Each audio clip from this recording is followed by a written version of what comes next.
New at 11, there's a peacock problem in a Longboat Key neighborhood. They're estimating between 100 and 150 of those birds constantly roaming their yards and their streets. Fox 13's Michael Shingleton talked to the neighbors about why they've gotten out of hand. It sounds like they've been breeding, Michael. That is one reason why, Cynthia, but the city is now involved. We're going to loop back to that in just a moment, but these neighbors have complained for years that these peacocks eat plants, flowers, vegetables, some homegrown vegetables. They leave droppings everywhere. They're constantly up on the roofs making noise, but hey, they sure are beautiful.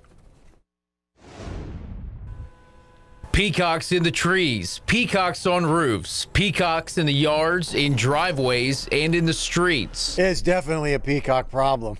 If there were a peacock police chief, it'd be James Braha. He's lived here since '95, and there's always been peacocks. And for the first 10 years, I loved them. I hate to say it. All right, I'm going to say it. I fed them because they were great. That enthusiasm has worn off. It's now much more of a love-hate relationship. I don't hate the peacocks. I just think it's a bit of a problem. It's too much. They eat flowers, plants, and homegrown vegetables. Their bathroom hygiene is subpar at best, and they're loud. March until around June, July, they're screaming.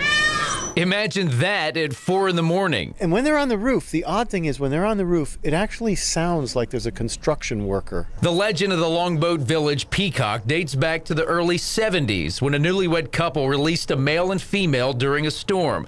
And they multiplied and multiplied and multiplied ever since. The people right across from me, they moved. They couldn't take it after a number of years. They just couldn't take it. For years, neighbors pulled together money to hire trappers with limited success. The trapping companies won't come out here every day for 3 months, and that's what they need to do. They need to get 5 or 6 traps put around the neighborhood, and they need to be here for 5 days a week. Now that the city's involved, many are optimistic. It's great that the city's getting involved because then it becomes possible. It's possible that they could maybe find a company that would come out 5 days a week. That's what you need. The neighborhood collectively does not want to get rid of all the peacocks, so the plan would be to trap all of the females and release them elsewhere, then hold on to about a dozen males to keep the neighbors that like them happy. But Cynthia, the challenge is capturing more than 100 peacocks. Yeah, and I can't imagine. And some of them might make their way back there, That's too, right, Michael. sure. I think that's possible. So thank you so much.